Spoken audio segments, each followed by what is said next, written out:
हारिस रऊफ जिन्हें एक वक्त पर उनकी पेस बॉलिंग और एग्रेशन की वजह से जाना जाता था,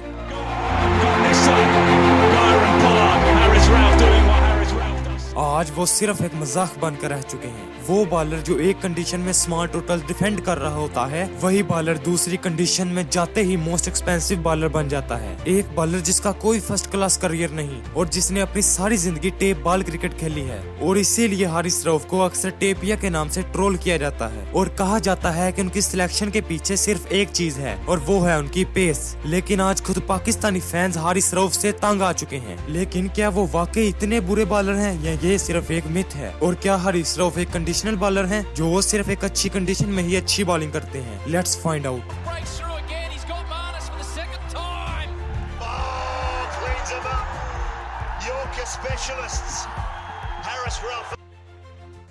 अगर हम हारिस रऊफ के अर्ली करियर को देखें तो हारिस रऊफ ने कभी भी कोई क्रिकेट एकेडमी ज्वाइन नहीं की थी और ना ही उन्होंने कभी कोई डोमेस्टिक मैच खेला था। वो बस एक दिन लाहौर कलंदर्स के ट्रायल देते हैं और सिर्फ उनकी पेस को देखते हुए उन्हें पिक कर लिया जाता है। मुझे आवाज दिया कि मैं इधर आई, मैं क्या कर दिया, दिखाया 92 पॉइंट समथिंग,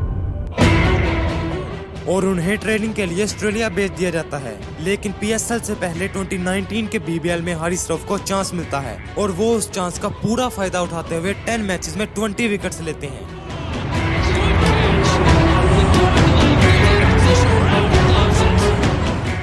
और सिडनी थंडर्स के खिलाफ एक मैच में हैट्रिक भी करते हैं। लेकिन वही होता है जिसका डर था। हारिस रऊफ को बीबीएल के सिर्फ एक सीजन की परफॉर्मेंस की बेस पर पाकिस्तान टीम में डाल दिया जाता है। लेकिन क्योंकि हारिस रऊफ का कोई भी खास डोमेस्टिक रिकॉर्ड नहीं था और वो ग्रूम भी सीना कंडीशंस में हुए थे, और इसी वजह से वो एशियन कंडीशंस में आते ही स्ट्रगल करना शुरू कर देते हैं। क्योंकि उनके पास कोई खास वेरिएशंस नहीं थी और एक्सपीरियंस भी था तो एक बीबीएल का, जिसकी वजह से वो अपने T20 डेब्यू में बांग्लादेश के खिलाफ 32 रन देकर सिर्फ एक विकेट लेते हैं। और इसी साल वो जिम्बाब्वे के खिलाफ अपना ओडीआई डेब्यू करते हैं जिसमें वो 57 रन देकर विकेटलेस रहते हैं। लेकिन फिर पीएसएल 2020 में वो आकिब जुवैद के साथ ट्रेनिंग करते हैं, जिसकी वजह से उनमें हल्के हल्के चेंजेस आना शुरू हो जाते हैं और हारिस रऊफ की परफॉर्मेंस पहले से काफी बेहतर हो जाती है।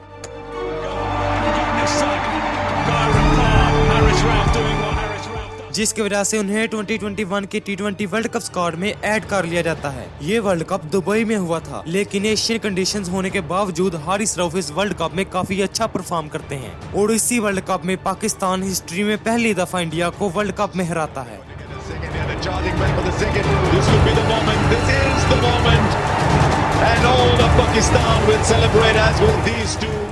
इस मैच में हारिस रऊफ सिर्फ 25 रन देते हुए हार्दिक पांड्या जैसी इंपॉर्टेंट विकेट लेते हैं, लेकिन पाकिस्तान इस वर्ल्ड कप को ऑस्ट्रेलिया के हाथों हार जाता है। अक्सर फैंस इस मैच के हारने का ब्लेम शाहीन अफरीदी पर लगाते हैं, पर हारिस रऊफ इस मैच में 3 ओवर में 32 रन देते हुए विकेटलेस जाते हैं और 2021 वर्ल्ड कप, जिसे हारिस रऊफ के करियर का बेस्ट आईसीसी इवेंट माना जाता है, इस वर्ल्ड कप में हारिस रऊफ ने 6 मैचेस में सिर्फ 8 विकेट्स ली थी और उनकी इकोनॉमी थी 7.3 की। लेकिन फिर आता है 2022 का साल। इस साल को हारिस रऊफ का पीक टाइम भी कहा जाता है, पर इसी साल वो एक ऐसा मैच भी खेलने वाले थे जिसके लिए शायद वो सारी जिंदगी पछताएंगे। लेकिन इन सब चीजों से पहले उन्हें पीएसएल खेलना था। पीएसएल 2022 में हारिस रऊफ 13 मैचेस में 16 विकेट्स लेते हैं, लेकिन उनकी इकोनॉमी थी 9 की। मतलब हारिस रऊफ विकेट्स तो ले रहे थे, लेकिन जहां बात आती थी इकोनॉमी की, वहां वो काफी एक्सपेंसिव थे। और वहीं दूसरी तरफ हारिस रऊफ ने टेस्ट क्रिकेट खेलने से भी मना कर दिया था। हारिस रऊफ ने मना कर दिया, और तो मुकम्मल तौर पर फिट है। साबिक फास्ट बॉलर आकिब जुवैद का कहना है कि हारिस रऊफ ने ऐसे टेस्ट क्रिकेट खेली, एक टेस्ट खिलाया था जिसमें फिटनेस सबके सामने थी, वो कैसे अचानक टेस्ट क्रिकेट खेलने का।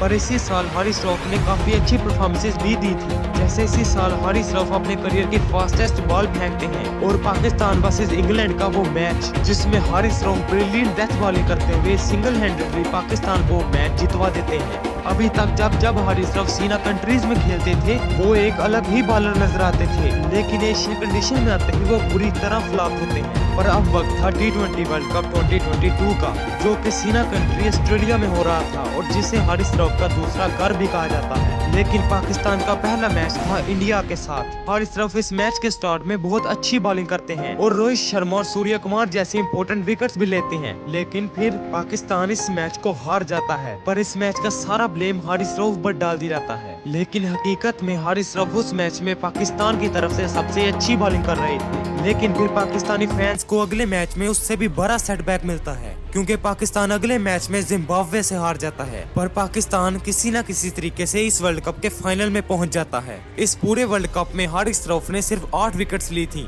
लेकिन इकोनॉमी थी 6.8 की। पर अब वक्त था 2023 का, यानी हारिस रऊफ की बर्बादी का साल। इस साल PSL में हारिस रऊफ की टीम लाहौर कलंदर्स अपना दूसरा टाइटल जीतती है। Have won the HBL PSL 8 for the second time in their history. They now sit alongside Islamabad United.